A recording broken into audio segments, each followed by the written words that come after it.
Price the lord. ಮಾರ್ಕನು ಬರೆದ ಶುಭ ಸಂದೇಶ ಅಧ್ಯಾಯ 1 ವಚನ 15ರಲ್ಲಿ ಯೇಸು ಸ್ವಾಮಿ ಹೇಳ್ತಾರೆ, ಕಾಲವು ಪರಿಪಕ್ವವಾಗಿದೆ, ಸ್ವರ್ಗ ಸಾಮ್ರಾಜ್ಯವು ಸಮೀಪಿಸಿದೆ, ಪಶ್ಚಾತ್ತಾಪ ಪಟ್ಟು ಪಾಪಕ್ಕೆ ವಿಮುಖರಾಗಿ ದೇವರಿಗೆ ಅಭಿಮುಖರಾಗಿರಿ, ಶುಭ ಸಂದೇಶದಲ್ಲಿ ವಿಶ್ವಾಸವಿಡಿರಿ ಎಂದು ಘೋಷಿಸಿದರು ಎಂಬುದಾಗಿ. ಪ್ರಿಯರೇ, ಪ್ರಭು ಯೇಸು ಬಹಿರಂಗ ಜೀವನಕ್ಕೆ ಬಂದಾಗ ಮೊಟ್ಟ ಮೊದಲ ಬಾರಿಗೆ ತನ್ನ ಪ್ರೀತಿಯ ಮಕ್ಕಳನ್ನ ನೋಡಿ, ತನ್ನ ಪ್ರೀತಿ ಪಾತ್ರರನ್ನ ನೋಡಿ, ನೆರೆದಿದ್ದಂಥ ಜನಸಮೂಹವನ್ನ ನೋಡಿ, ಕುರುಬನಿಲ್ಲದ ಕುರಿಗಳಂತೆ ಅವರು ತೊಯಿಲಾಡ್ತಾ ಬಳಲುತ್ತಿದ್ದಂಥ ಪ್ರತಿಯೊಬ್ಬರನ್ನ ನೋಡಿ ದೇವರು ಅಲ್ಲಿ ಒಂದು ಮಾತನ್ನ ಹೇಳ್ತಾರೆ, ಕಾಲವು ಪರಿಪಕ್ವವಾಗಿದೆ, ಸಮಯ ಕಮ್ಮಿ ಇದೆ, ಆದ್ದರಿಂದ ಸ್ವರ್ಗ ಸಾಮ್ರಾಜ್ಯ ಸಮೀಪಿಸಿದೆ, ಆದ್ದರಿಂದ ನೀವು ಪಾಪಕ್ಕೆ ಪಶ್ಚಾತ್ತಾಪ ಪಟ್ಟು ದೇವರ ಕಡೆಗೆ ತಿರುಗಿಕೊಂಡು ಬಿಡಿ. ನಾನು ಹೇಳುವಂತ ಮಾತಿನಲ್ಲಿ, ಶುಭ ಸಂದೇಶದಲ್ಲಿ ವಿಶ್ವಾಸವಿಡಿ. ನಾನು ಹೇಳುವಂತ ಮಾತುಗಳನ್ನ ನೀವು ಆಲಿಸಿರಿ, ಆ ವಾಕ್ಯದಂತೆ ಜೀವಿಸಿರಿ. ಆ ವಾಕ್ಯ ನಿಮಗೆ ಜೀವ ಕೊಡುವಂತದ್ದಾಗಿದೆ. ಆ ವಾಕ್ಯ ನಿಮ್ಮನ್ನ ಉನ್ನತ ಸ್ಥಿತಿಗೆ ತರುವಂತದ್ದಾಗಿದೆ. ನನ್ನ ಬಾಯಿಯಿಂದ ಹೊರಡುವಂತ ಮಾತುಗಳು ನನ್ನ ಇಷ್ಟಾರ್ಥವನ್ನ ನೆರವೇರಿಸದ ಹೊರತು ಅದು ವ್ಯರ್ಥವಾಗಿ ನನ್ನ ಬಳಿಗೆ ಹಿಂತಿರುಗಿ ಬರೋದಿಲ್ಲ. ಆದ್ದರಿಂದ ಪ್ರೀತಿಯ ಮಕ್ಕಳೇ, ನಾನು ನಿಮಗೆ ಹೇಳ್ತಾ ಇದ್ದೀನಿ, ನುಡಿತಾ ಇದ್ದೀನಿ, ನಿಮಗೊಂದು ಶುಭ ಸಂದೇಶವನ್ನ ನಾನು ಹೇಳ್ತಾ ಇದ್ದೀನಿ. ಕಾಲವು ಪರಿಪಕ್ವವಾಗಿದೆ, ದೇವರ ಸಾಮ್ರಾಜ್ಯ, ಸ್ವರ್ಗ ಸಾಮ್ರಾಜ್ಯ ಸಮೀಪವಾಗಿದೆ. ದೇವರಲ್ಲಿ ವಿಶ್ವಾಸವಿಡಿ. ಪಾಪವನ್ನ ಬಿಟ್ಟು ನೀವು ದೇವರ ಕಡೆಗೆ ತಿರುಗಿಕೊಳ್ಳಿರಿ.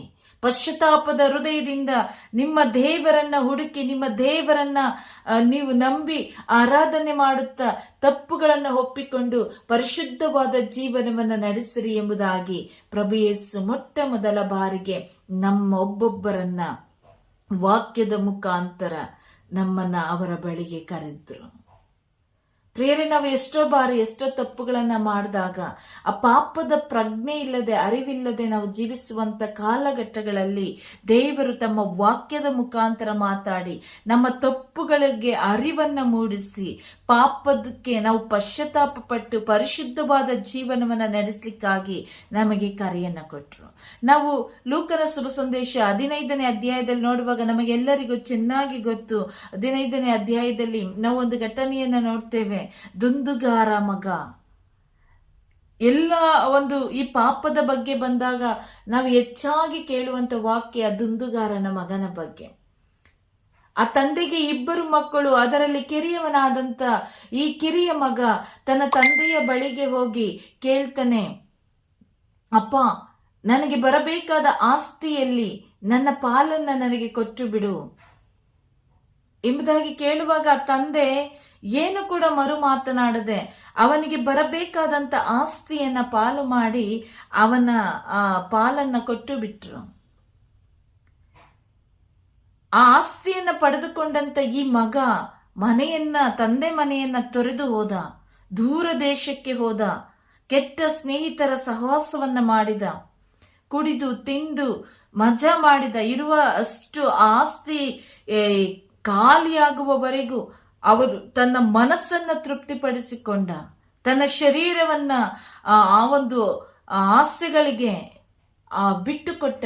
ತನ್ನ ಎಲ್ಲ ಪರಿಸ್ಥಿತಿ ಕೆಟ್ಟೋಗುವವರೆಗೂ ಅವನಿಗೆ ಅರಿವು ಬರಲಿಲ್ಲ, ನಾನು ಏನ್ ಮಾಡ್ತಾ ಇದ್ದೀನಿ ಅಂತೇಳಿ.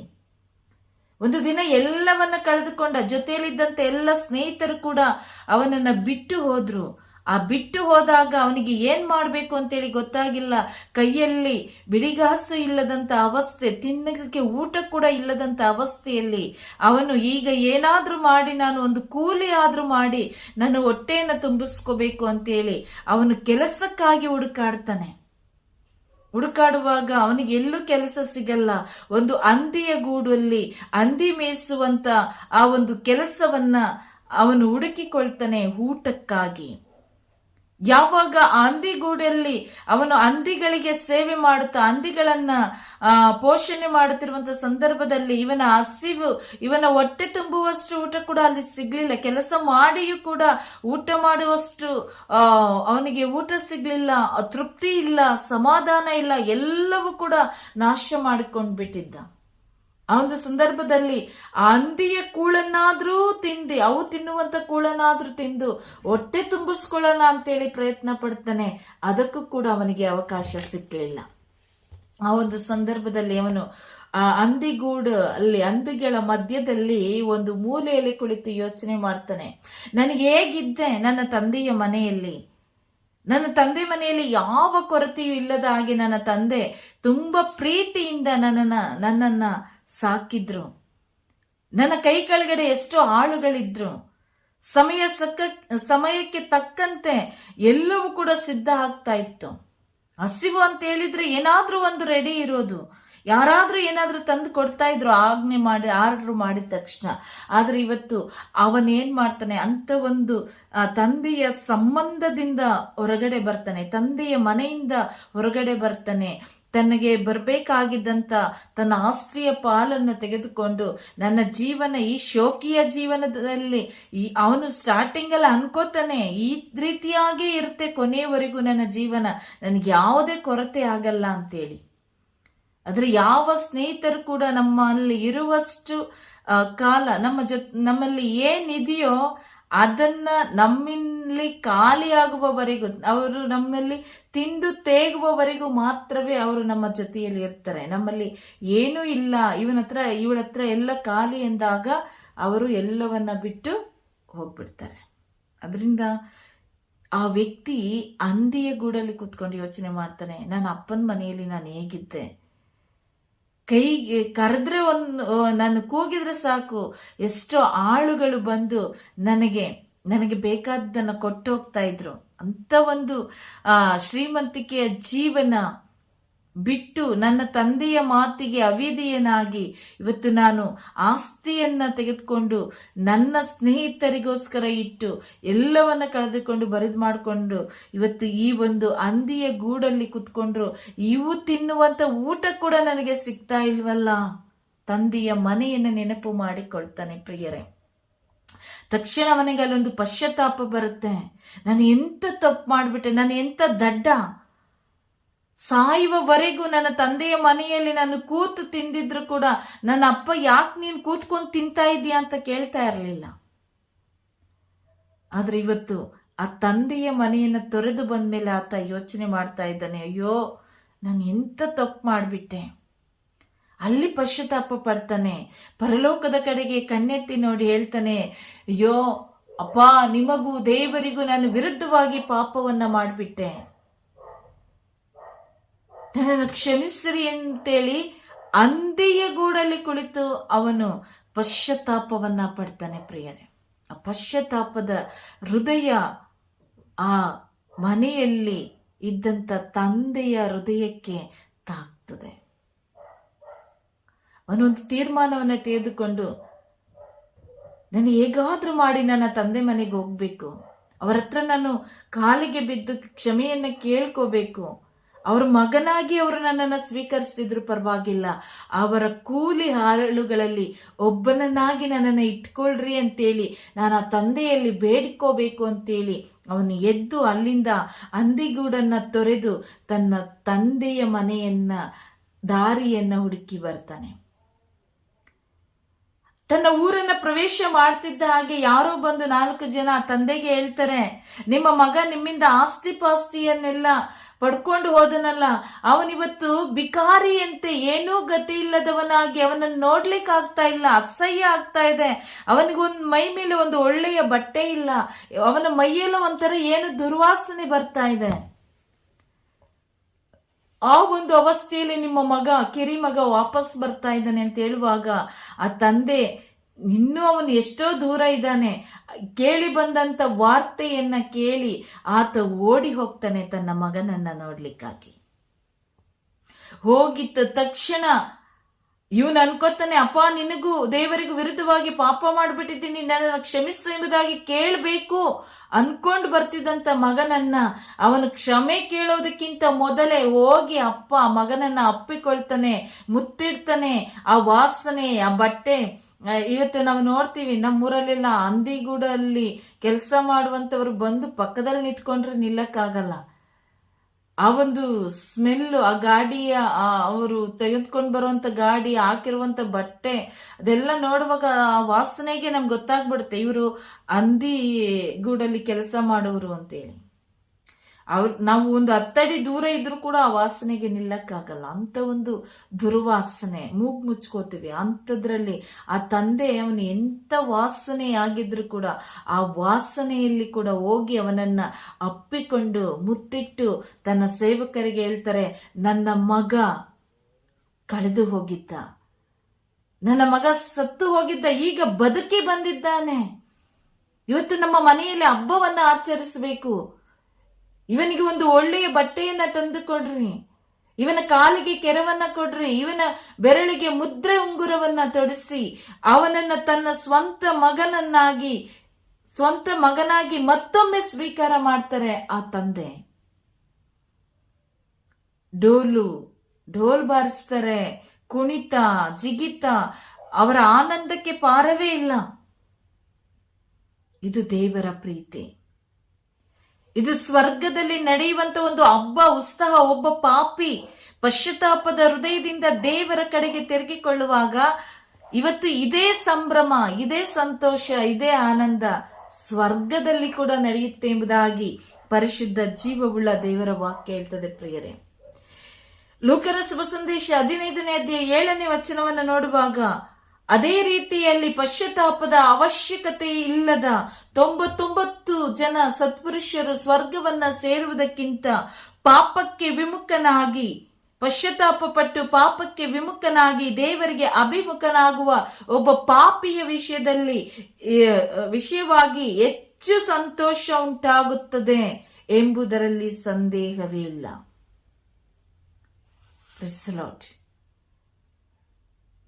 ನಮ್ಮ ಮಕ್ಕಳು ಏನಾದ್ರೂ ಒಂದು ತಪ್ಪು ಮಾಡಿದಾಗ ನಾವು ಕೋಪ ಮಾಡ್ಕೋತೀವಿ. ಅವರು ಕೂಡ 1-2 ದಿನ ಮಾತನ್ನ ಬಿಟ್ಟು ಬಿಡ್ತಾರೆ, ಅಥವಾ 1 ದಿನ ಮಾತನ್ನ ಬಿಟ್ಟು ಬಿಡ್ತಾರೆ. ಅವರದ್ದೇ ಆದಂತ ಕಲ್ಪನೆಯ ಲೋಕದಲ್ಲಿ ಅವರಿರುವಾಗ ಒಂದು ದಿನ ಅವ್ರು ನಮ್ಮ ಹತ್ರ ಮಾತಾಡ್ಲೇ ಇಲ್ಲ. ಮಾರನೇ ದಿನ ಬಂದು ಅವರು ಓಡ್ ಬಂದು ನಮ್ಮನ್ನ ಅಪ್ಪಿಕೊಂಡು, ಅಮ್ಮ ತಪ್ಪಾಯ್ತು ಅಂತ ಕೇಳುವಾಗ ಕಣ್ಣಲ್ಲಿ ನೀರು ಬರುತ್ತೆ, ನಮ್ಗೆ ಸಂತೋಷ ಆಗುತ್ತೆ. ನನ್ನ ಮಗ ಮತ್ತೆ ನನ್ನನ್ನ ಪ್ರೀತಿಸ್ದ, ಮಾತಾಡ್ದ, ನನ್ನ ಜೊತೆಯಲ್ಲಿ ಮಾತಾಡ್ದ, ತಪ್ಪಾಯ್ತು ಅಂತೇಳಿ ಕ್ಷಮೆ ಕೇಳ್ದ ಅಂತೇಳಿ. ಅಂದ್ರೆ ಅವನ ತಪ್ಪು ಅವನಿಗೆ ಅರಿವಾಯ್ತು, ಅರ್ಥ ಆಯ್ತು ಅಂತೇಳಿ ನಮಗೆ ಏನಾಗತ್ತೆ, ಆ ಒಂದು ದಿನವೆಲ್ಲ ಮಾತಾಡದೆ ಇದ್ದಂತ ಆ ಒಂದು ಸಂದರ್ಭ ಹೇಗಿತ್ತು ಏನೋ, ಆದ್ರೆ ಅವನ ತಪ್ಪು ಅವನಿಗೆ ಅರಿವಾಯ್ತಲ್ಲ, ಅದನ್ನು ನೋಡಿ ನಾವೇನ್ ಮಾಡ್ತೀವಿ, ನಮ್ಮ ಕಣ್ಣಲ್ಲಿ ನೀರು ಬರುತ್ತೆ, ಪಶ್ಚಾತ್ತಾಪ ಆಗತ್ತೆ. ಪಶ್ಚಾತ್ತಾಪದ ಹೃದಯದಲ್ಲಿ ಅವನನ್ನ ಕ್ಷಮಿಸಿ ಬಿಡ್ತೀವಿ.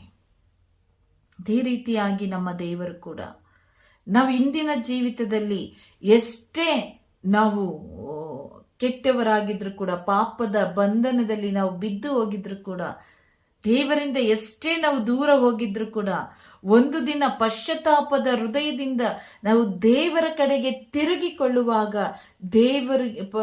ದೇವರು ನಮ್ಮನ್ನ ಕ್ಷಮಿಸಿ ನಮ್ಮನ್ನ ಅಪ್ಪಿಕೊಳ್ಳುವಂತ ದೇವರಾಗಿದ್ದಾರೆ. ಮನುಷ್ಯನ ಪ್ರೀತಿಯಲ್ಲಿ ಕೊರತೆ ಇದೆ, ಆದ್ರೆ ದೇವರ ಪ್ರೀತಿಯಲ್ಲಿ ಎಂದಿಗೂ ಕೂಡ ಕೊರತೆ ಇಲ್ಲ. ನಾವು ಅವರ ಹತ್ರಿಗೆ ಬರೋದೇ ಸಾಕು, ಅದನ್ನೇ ಕಾಯ್ತಾ ಇರ್ತಾರೆ ದೇವರು. ಅದಕ್ಕಾಗಿ ಯೇಸುಸ್ವಾಮಿ ಹೇಳ್ತಾರೆ, ಕಾಲ ಸ್ವಲ್ಪ ಇದೆ, ಸಮಯ ಇಲ್ಲ, ಬೇಗ ನೀವು ದೇವರ ಕಡೆಗೆ ತಿರುಗಿಕೊಳ್ಬಿಡ್ರಿ. ಸ್ವರ್ಗ ಸಾಮ್ರಾಜ್ಯ ಸಮೀಪವಾಗಿದೆ, ಹತ್ತಿರವಾಗಿದೆ. ಪಶ್ಚಾತ್ತಾಪದ ಹೃದಯದ ಕಡೆಗೆ, ದೇವರ ಕಡೆಗೆ ತಿರುಗಿಕೊಂಡು ಬಿಡು. ಎಷ್ಟು ದಿನ ಅಂತೇಳಿ ಈ ಪಾಪವೆಂಬ ಈ ನರಕದಲ್ಲಿ ಬಿದ್ದು, ಈ ಒಂದು ಬಡತನ, ನಿರುದ್ಯೋಗ, ಕಷ್ಟ, ಹಿಂಸೆ, ರೋಗ ಅಂತೇಳಿ ನೀವು ಬಳಲ್ತಾ ನಲುಗ್ತಾ ಇರ್ತೀರಿ. ಇದಕ್ಕೆಲ್ಲದಕ್ಕೂ ಬಿಡುಗಡೆಯ ದಿನ ಬಂದಾಯಿತು. ನೀವು ಹಿಂದೆ ಮಾಡಿದಂತ ಎಲ್ಲಾ ತಪ್ಪುಗಳಿಗೆ ಕ್ಷಮೆಯನ್ನೇ ಯಾಚಿಸಿ ನಿನ್ನ ದೇವರ ಕಡೆಗೆ ನೀನು ತಿರುಗಿಕೋ. ನಿನ್ನ ದೇವರು ನಿನ್ನನ್ನ ಕ್ಷಮಿಸಿ ನಿನ್ನನ್ನು ಅಪ್ಪಿಕೊಂಡು ಸ್ವರ್ಗ ಸಾಮ್ರಾಜ್ಯಕ್ಕೆ ನಿನ್ನನ್ನು ಬಾಧ್ಯಸ್ಥನಾಗಿ ಹಕ್ಕುದಾರನಾಗಿ ನಿನ್ನನ್ನು ಸ್ವೀಕರಿಸ್ತಾರೆ. ಆದ್ದರಿಂದ ಪ್ರವಾದಿ ಯೆಶಾಯನ ಗ್ರಂಥ 57ನೇ ಅಧ್ಯಾಯ 14ನೇ ವಚನದಲ್ಲಿ ದೇವರ ವಾಕ್ಯ ಹೇಳ್ತದೆ, ಸರಿ ಮಾಡಿ ಮಾರ್ಗವನ್ನ ಮಣ್ಣು ಹಾಕಿ ನನ್ನ ಜನರ ದಾರಿಯಿಂದ ತೊಡರುಗಳನ್ನ ಎತ್ತಿ ಹಾಕಿ ಎನ್ನುತ್ತದೆ ವಾಣಿಯೊಂದು. ಪರಮ ಪವಿತ್ರನ ಶಾಶ್ವತ ಲೋಕದ ನಿತ್ಯ ನಿವಾಸಿಯಾದ ಮಹೋನ್ನತನ ಮಾತಿದು. ಉನ್ನತವಾದ ಪವಿತ್ರಾಲಯದಲ್ಲಿ ವಾಸಿಸುವವನು ನಾನು, ಆದರೆ ಪಶ್ಚಾತ್ತಾಪ ಪಡುವ ದೀನ ಮನದೊಂದಿಗೆ ನಾನಿದ್ದೇನೆ. ದೀನನ ಆತ್ಮವನ್ನು ಹಾಗೂ ಪಶ್ಚಾತ್ತಾಪ ಪಡುವ ಮನಸ್ಸನ್ನು ಉಜ್ಜೀವನಗೊಳಿಸುವವನಾಗಿದ್ದೇನೆ.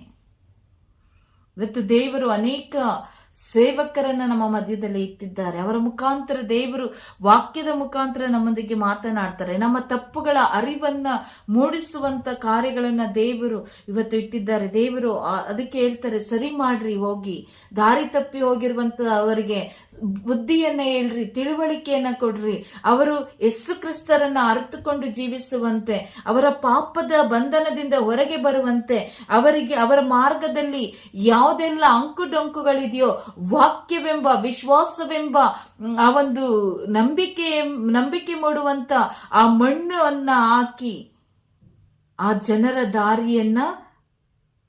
ದಾರಿಯಲ್ಲಿರುವಂತ ತೊಡರುಗಳನ್ನೆಲ್ಲ ಎತ್ತಿ ಹಾಕಿ ಎನ್ನುತ್ತದೆ ವಾಣಿಯೊಂದು. ಇವತ್ತು ನಾವು ಮಾಡಬೇಕಾಗಿರೋದು ನೊಂದವರನ್ನ ನೋಯಿಸುವಂತ ಕೆಲಸವಲ್ಲ, ದಾರಿ ತಪ್ಪಿ ಇರುವವರನ್ನ ಅವರು ಹಾಗೇ ಹೋಗ್ಬಿಡ್ಲಿ ಅಂತೇಳಿ ಬಿಟ್ಬಿಡೋದಲ್ಲ. ನಮ್ಮ ಪ್ರಯತ್ನ ಏನಿದೆ, ಯಾವ ರೀತಿಯಾಗಿ ಹೇಳಬೇಕು, ಯಾವಾಗ ಅವರಿಗೆ ಬುದ್ಧಿ ಹೇಳಬೇಕು, ಆ ಸಮಯ ಆ ಸಂದರ್ಭಕ್ಕೆ ತಕ್ಕ ಹಾಗೆ ಅವರಿಗೋಸ್ಕರ ಪ್ರಾರ್ಥನೆ ಮಾಡಿ ದೇವರು ಕೊಟ್ಟ ಆದೇಶದ ಮೇರೆಗೆ ಅವರೊಂದಿಗೆ ಪ್ರೀತಿಯಿಂದ ಮಾತನಾಡಿ ಅವರು ಯೇಸುವಿನ ಪ್ರೀತಿಯ ಬಗ್ಗೆ ಅವರಿಗೆ ಹೇಳುವಾಗ ಅವರ ತಪ್ಪುಗಳು ಅವರಿಗೆ ಅರಿವಾಗ್ತದೆ. ಅವರೇ ಪಶ್ಚಾತ್ತಾಪದ ಹೃದಯದಿಂದ, ಅಯ್ಯೋ ನಾನು ದೇವರಿಗೆ ವಿರುದ್ಧವಾಗಿ ಇಂಥ ತಪ್ಪುಗಳನ್ನ ಮಾಡ್ತಾ ಇದ್ದೀನ ಅಂತೇಳಿ ಅವರೇ ಆ ಒಂದು ಪಶ್ಚಾತ್ತಾಪದ ಹೃದಯದಿಂದ ದೇವರ ಕಡೆಗೆ ತಿರುಗಿಕೊಳ್ಳುವಂತ ಎಷ್ಟೋ ಕಾರ್ಯಗಳು ನಡೆದಿದೆ, ನಡೆಯುತ್ತಲೂ ಕೂಡ ಇದೆ. ಆದ್ರೆ ನಾವು ಏನ್ ಮಾಡ್ತೀವಿ ಅಂತ ಹೇಳಿದ್ರೆ, ಅವರನ್ನ ತಿದ್ದುವುದಕ್ಕಿಂತ ಹೆಚ್ಚಾಗಿ ಅವರನ್ನ ಅವಮಾನ ಪಡಿಸುವುದರಲ್ಲೇ, ನಾವು ಭಯ ಹುಟ್ಟಿಸುವುದರಲ್ಲೇ ಹೆಚ್ಚು ಮಾನ್ಯತೆಯನ್ನು ಕೊಟ್ಟು ಬಿಡ್ತೀವಿ, ಒತ್ತಡವನ್ನ ಹಾಕ್ಬಿಡ್ತೀವಿ. ನೀನು ಕುಡಿತಾ ಇದೀಯಾ, ಕುಡಿಯೋದು ತಪ್ಪು, ನಿನಗೆ ಸ್ವರ್ಗ ಇಲ್ಲ, ನಿನಗೆ ನರಕನೇ ಗಟ್ಟಿ ಹೇಳ್ಬಾರ್ದು. ಒಂದು ಸಾರಿ ಈ ಒಂದು ಕಾರ್ಯ, ಈ ಒಂದು ಜೀವನವನ್ನ ಬಿಟ್ಟು ಒಂದು ಸಾರಿ, 1-2 ದಿನ ದೇವರ ವಾಕ್ಯವನ್ನ ಕೇಳ್ರಿ, ದೇವರ ಪ್ರೀತಿಯ ಬಗ್ಗೆ ಕೇಳ್ರಿ. ಆ ರೀತಿಯಾಗಿ ಒಂದು ಧ್ಯಾನಕ್ಕೊಂದು ಪ್ರಾರ್ಥನೆಗೋ ದೇವರ ಬಳಿಗೆ ಬನ್ರಿ ಎಂಬುದಾಗಿ ಕರಿಬೇಕೆ ಹೊರತು, ನೀನ್ ಹೀಗೆ ಇದ್ರೆ ಬೇಗ ಸತ್ತೋಗ್ಬಿಡ್ತೀಯ, ನೀನ್ ಹೀಗೆ ಕುಡಿತಾ ಇರು, ನಿನಗೆ ಸ್ವರ್ಗ ಇಲ್ಲ, ನರಕದಲ್ಲಿ ಬಿದ್ದೋಗ್ತೀಯ, ಹುಳಗಳೆಲ್ಲ ಕಚ್ಚಿಬಿಡುತ್ತೆ, ಬೆಂಕಿ ನಿನ್ನನ್ನ ಸುಟ್ಟಾಕತ್ತೆ, ನೋಡ್ತಾ ಇರು, ನೀನ್ ಹಿಂಗೆ ಒಂದಿನ ಸತ್ತೋಗ್ತೀಯ, ಶಾಪಗಳನ್ನ ಹಾಕುತ್ತ ಅವರಿಗೆ ಮನಸ್ಸಿಗೆ ನೋವನ್ನು ಉಂಟು ಮಾಡುವಂತ ಮಾತುಗಳನ್ನ ಹೇಳ್ತಾ ಇದ್ರೆ ಅವ್ರು ಹೇಳ್ತಾರೆ, ಹೇಗಿದ್ರು ಇವ್ರು ಹೀಗೆ ಹೇಳ್ತಾ ಇರ್ತಾರೆ, ನಾವು ಮಾಡಿದ್ದನ್ನೇ ಮಾಡೋಣ ಅಂತೇಳಿ. ಆ ವ್ಯಕ್ತಿಯನ್ನ ನೀನ್ ಕುಡಿಯೋದ್ ಬಿಡು ಅಂತೇಳಿ ನಾವು ಮೊದಲು ಹೇಳೋದಕ್ಕಿಂತ ಒಂದು ಸಾರಿ ಒಂದು ಪ್ರಾರ್ಥನೆಗೆ ಅಟೆಂಡ್ ಆಗು, ಪ್ರಾರ್ಥನೆಗೆ ಬಾ ಅಂತೇಳಿ ಆ ಪ್ರೀತಿಯಿಂದ ಕರೆದು ಅವ್ರನ್ನ 1-2 ದಿನ ದೇವರ ವಾಕ್ಯ ಬೋಧಿಸುವಂತ ಸ್ಥಳದಲ್ಲಿ ಕೂರಿಸಿದಾಗ ದೇವರ ವಾಕ್ಯವನ್ನ ಕೇಳ್ತಾ ಅವರಲ್ಲಿ ಆ ಯೇಸುವಿನ ಪ್ರೀತಿಯ ನುಡಿಗಳನ್ನ ಕೇಳ್ತಾ ಅವರಲ್ಲಿ ಒಂದು ವಿಶ್ವಾಸ ಬರ್ತದೆ, ಒಂದು ಅವರ ಮನಸ್ಸೇ ಬದಲಾಗ್ತಾ ಹೋಗ್ತದೆ. ದೇವರ ವಾಕ್ಯದ ಮುಖಾಂತರ ದೇವರು ಅವರೊಂದಿಗೆ ಮಾತನಾಡ್ತಾರೆ, ಅವರಿಗೂ ಒಂದು ಪಶ್ಚಾತ್ತಾಪ ಆಗತ್ತೆ, ಆ ಪಶ್ಚಾತ್ತಾಪದ ಮೂಲಕ ಅವರು ದೇವರನ್ನ ತಿಳಿದುಕೊಳ್ತಾರೆ. ಆದ್ದರಿಂದ ನಾವು ಯಾರನ್ನೇ ಆಗಲಿ ಸಡನ್ ಆಗಿ ಬದಲಾಯಿಸ್ಬಿಡ್ತೀನಿ ಅಂತ ಹೇಳಿ ಹೋದ್ರೆ ಅದು ನಮ್ಮಿಂದ ಆಗಲ್ಲ, ನಮ್ಮಿಂದ ಏನು ಕೂಡ ಆಗಲ್ಲ. ಅದು ಮಾಡ್ಬೇಕಾಗಿರೋದು ಯೇಸು ಕ್ರಿಸ್ತರು ಮಾತ್ರವೇ. ದುಂದುಗಾರ ಮಗ ತಕ್ಷಣ ಯಾರಾದ್ರೂ ಹೇಳಿದ್ರೆ ಅವನು ತಕ್ಷಣ ತಂದೆ ಮನೆಗೆ ಆಗ್ಲೇನೆ ದುಡ್ಡೆಲ್ಲ ಖಾಲಿ ಆಯ್ತಲ್ವಾ, ಹೋಗೋ, ನಿಮ್ಮ ಅಪ್ಪ ಇನ್ನೂ ಶ್ರೀಮಂತ ಅಲ್ವಾ, ಇದು ಯಾವ ಲೆಕ್ಕ, ಹೋಗೋ ಅಂತೇಳಿ ಅವರು ಮಾತನ್ನ ಕೇಳಿ ಅವನು ಹಾಗೆ ಬಂದಿದ್ರೆ ಒಂದು ವೇಳೆ ತಂದೆ ಸ್ವೀಕರಿಸ್ತಾ ಇದ್ರು ಇಲ್ವೋ ಗೊತ್ತಿಲ್ಲ. ಆದರೆ ಅವನು ಅಂದಿಗೂಡಲಿ ಕೂತು ಪಶ್ಚಾತ್ತಾಪ ಪಟ್ನಲ್ಲ, ಆ ಪಶ್ಚಾತ್ತಾಪದ ಹೃದಯ ಅವನ ತಂದೆಯ ಪ್ರೀತಿಯನ್ನ ಇಮ್ಮಡಿ ಮಾಡ್ತು. ಆ ಪ್ರೀತಿಯಲ್ಲಿ ಅವನು ಮತ್ತೆ ತಂದೆಯ ಪ್ರೀತಿಯಲ್ಲಿ ಅವನು ಮತ್ತೆ ನೆಲೆಗೊಳ್ಳುವಂತೆ ಮಾಡ್ತು ಪಶ್ಚಾತ್ತಾಪ. ಇವತ್ತು ಆ ಪ್ರೀತಿ ನಾವು ಅನುಭವಿಸಬೇಕು, ದೇವರ ಪ್ರೀತಿಯನ್ನ ನಾವು ಅನುಭವಿಸಬೇಕು. ಇದರಿಂದ ನೋಡಿ, ನಮ್ಮ ಇಸ್ರಾಯೇಲಿನ ಅರಸ ದಾವೀದನನ್ನ ದೇವರು ತುಂಬಾ ಪ್ರೀತಿಯಿಂದ ಆರಿಸಿಕೊಂಡ್ರು. ಸೌಲನನ್ನ ತಿರಸ್ಕಾರ ಮಾಡಿ ದಾವೀದನನ್ನ ಆರಿಸಿಕೊಂಡಾಗ ಪ್ರತಿಯೊಬ್ಬರು ಕೂಡ ಪಾಪಿಗಳ. ಯಾಕಂದ್ರೆ ದೇವರ ವಾಕ್ಯ ಹೇಳ್ತದೆ, ಲೋಕದಲ್ಲಿ ಹುಡುಕಿದ್ರು ಕೂಡ ಒಬ್ಬನು ಕೂಡ ನೀತಿವಂತ ಸಿಗಲ್ಲ. ರೋಮನರಿಗೆ ಬರೆದ ಪತ್ರಿಕೆಯಲ್ಲಿ ಕೂಡ ಪೌಲರ ಮುಖಾಂತರ ದೇವರು ಹೇಳ್ತಾರೆ, ಮಾನವರೆಲ್ಲರೂ ಪಾಪಿಗಳೇ, ಎಲ್ಲರೂ ದೇವರ ಮಹಿಮೆಯನ್ನು ಕಳೆದುಕೊಂಡವರು ಎಂಬುದಾಗಿ. ಹಾಗೆ ದಾವೀದ ಕೂಡ ಪಾಪದಲ್ಲಿ ಬಿದ್ದೋದ, ಪಾಪವನ್ನ ಮಾಡ್ದ. ಅವನು ಯಾವುದೋ ಒಂದು ಕೆಟ್ಟ ಗಳಿಗೆಯಲ್ಲಿ ಹೆಣ್ಣಿನ ಮೋಹಕ್ಕೆ ಒಳಗಾದ, ಅದನ್ನ ಬಚ್ಚಿಡ್ಲಿಕ್ಕಾಗಿ ಆಕೆಯ ಗಂಡನನ್ನ ಅವನು ಕೊಂದು ಬಿಟ್ಟ. ಒಂದು ತಪ್ಪಿಗೆ ಹೋಗಿ ಇನ್ನೊಂದು ತಪ್ಪನ್ನ ಮಾಡಿದಾಗ ಕೂಡ ಅವನು ಪಶ್ಚಾತ್ತಾಪ ಪಡಲಿಲ್ಲ. ದೇವರಿಗೆ ಅದು ಆ ಪಶ್ಚಾತ್ತಾಪ ಪಡದೇ ಇರುವಂತ ಕಾರ್ಯ ಇಷ್ಟ ಆಗ್ಲಿಲ್ಲ.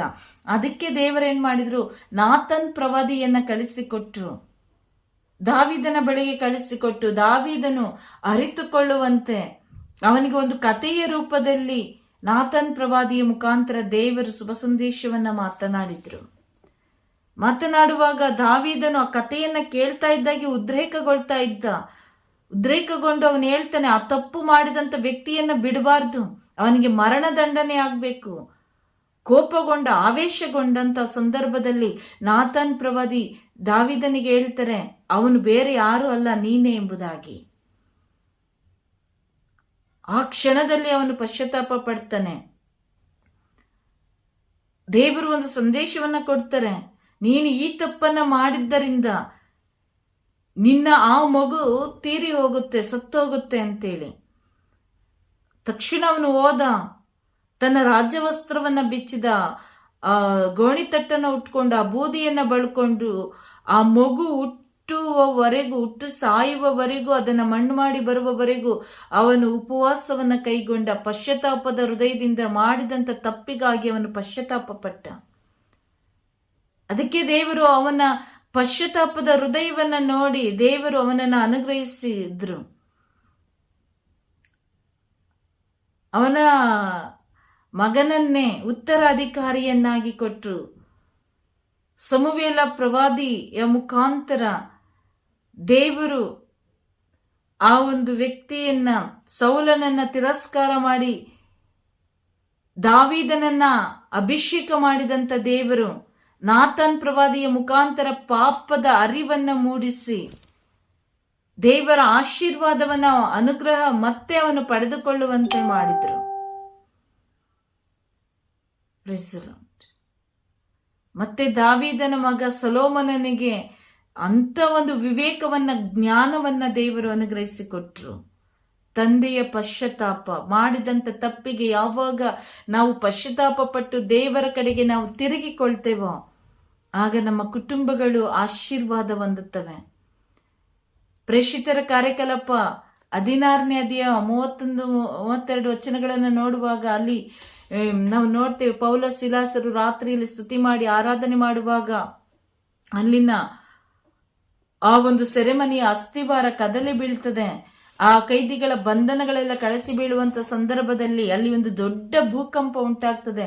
ಆ ಸಮಯದಲ್ಲಿ ಅಲ್ಲಿನ ಸೆರೆಮನಿಯ ಅಧಿಕಾರಿ ಇವರೆಲ್ಲ ತಪ್ಪಿಸ್ಕೊಂಡು ಓಡಿ ಹೋಗ್ಬಿಟ್ರು, ಇನ್ನು ನನ್ನನ್ನ ಬಿಡ್ತಾರ, ಅದಕ್ಕಿಂತ ಇನ್ನು ಅವರ ಕೈಯಲ್ಲಿ ಸಾಯುವುದಕ್ಕಿಂತ ನಾನೇ ಸತ್ತೋಗ್ಬಿಡ್ಬೇಕು ಅಂತೇಳಿ ಅವನ ಕತ್ತಿಯನ್ನ, ಅವನ ಖಡ್ಗವನ್ನ ತೆಗೆದುಕೊಂಡು ಅವನೇ ಹಿಡಿದುಕೊಂಡು ಸಾಯಬೇಕು ಅನ್ನುವಾಗ ಪೌಲ ಹೇಳ್ತಾರೆ, ನಿನ್ನ ಪ್ರಾಣಕ್ಕೆ ಏನೋ ಹಾನಿ ಮಾಡಿಕೊಳ್ಬೇಡ, ನಾವು ಎಲ್ಲೂ ಓಡಿ ಹೋಗಿಲ್ಲ, ಇಲ್ಲೇ ಇದ್ದೀವಿ. ಅಲ್ಲಿ ನಡೆದಂತ ಆ ಕಾರ್ಯವನ್ನ ನೋಡಿದಂತ ಆ ವ್ಯಕ್ತಿ ಭಯಭ್ರಾಂತನಾಗಿದ್ದ. ಇವರು ಆರಾಧನೆ ಮಾಡುವಂತ ದೇವರ ಶಕ್ತಿ ಏನು ಎಂಬುದಾಗಿ ಆತನ ಅರ್ಥಕೊಂಡು ಅವನು ಹೇಳ್ತಾನೆ, ಹಾಗಾದ್ರೆ ನಾನು ನನ್ನ ಮನೆಯವರು ರಕ್ಷಣೆಯನ್ನು ಹೊಂದಬೇಕು ಅಂದ್ರೆ ಏನ್ ಮಾಡ್ಬೇಕು?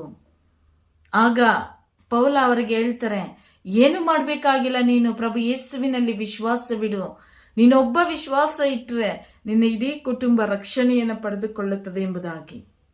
ದಾವೀದನ ಪಶ್ಚಾತ್ತಾಪ ಇವತ್ತು ಯೇಸು ಸ್ವಾಮಿ ದಾವೀದ ವಂಶದಲ್ಲಿ ಹುಟ್ಟಿ ಬರುವಂತ ಆ ಒಂದು ಕೃಪೆಯನ್ನ ಪಡೆದುಕೊಂಡ್ರು ದಾವೀದ. ಮತ್ತು ನಾವು ಪಶ್ಚಾತ್ತಾಪ ಪಡುವಾಗ ನಮ್ಮ ಮಕ್ಕಳು, ಮೊಮ್ಮಕ್ಕಳು, ಮೊಮ್ಮಕ್ಕಳ ಭವಿಷ್ಯಗಳು ದೇವರು ಅನುಗ್ರಹಿಸಿ ಆಶೀರ್ವದಿಸುವವರಾಗಿದ್ದಾನೆ. ಅದರಿಂದ ಪಾಪಕ್ಕೆ ಪಶ್ಚಾತ್ತಾಪ ಪಡೋಣ. ದೇವರಿಗೆ ವಿರುದ್ಧವಾಗಿ ನಾವು ಏನೆಲ್ಲ ತಪ್ಪುಗಳನ್ನು ಮಾಡಿದ್ದೇವೆ, ಪಾಪಗಳನ್ನು ಮಾಡಿದ್ದೇವೆ, ಆ ಪಾಪಕ್ಕೆ ಪಶ್ಚಾತ್ತಾಪ ಪಟ್ಟು ದೇವರ ಕಡೆಗೆ ತಿರುಗಿಕೊಂಡು ದೇವರ ಮಕ್ಕಳಾಗಿ ಜೀವಿಸಲಿಕ್ಕೆ ಬೇಕಾದ ಕೃಪೆ ದೇವರು ನಮಗೆ ಅನುಗ್ರಹಿಸಿಕೊಡಲಿ. ನಿತ್ಯ ಜೀವದ ಮಾರ್ಗದಲ್ಲಿ ನಾವು ನಡಿಲಿಕ್ಕೆ, ನಮ್ಮ ಮಕ್ಕಳು ನಡಿಲಿಕ್ಕೆ ಬೇಕಾದ ಆ ಕೃಪೆಯನ್ನ, ಆಶೀರ್ವಾದವನ್ನ ಪ್ರಭು ದೇವರು ಅನುಗ್ರಹಿಸಿಕೊಡಲಿ ಎಂದು ನಮ್ಮೆಲ್ಲಾ ತಪ್ಪುಗಳನ್ನ, ಪಾಪಗಳನ್ನ ಒಪ್ಪಿಕೊಳ್ಳುತ್ತಾ, ದೇವರೇ ನಮ್ಮನ್ನ ಕ್ಷಮಿಸಿ, ನಿಮ್ಮ ಆ ಪರಿಶುದ್ಧತೆಯ ಕೃಪೆಯಿಂದ ನಮ್ಮನ್ನು ತುಂಬಿಸಿ, ನಾವು ಸೋತು ಹೋಗದಂತೆ, ಬಳಲಿ ಹೋಗದಂತೆ ಸ್ವಾಮಿ ನಮ್ಮ ಒಬ್ಬೊಬ್ಬರನ್ನ ಅನುಗ್ರಹಿಸಿ, ಆಶೀರ್ವದಿಸಿ, ನಮ್ಮ ಕುಟುಂಬಗಳನ್ನು ಅನುಗ್ರಹಿಸಿರಿ ಎಂದು ಪ್ರಾರ್ಥಿಸೋಣ. Praise the lord.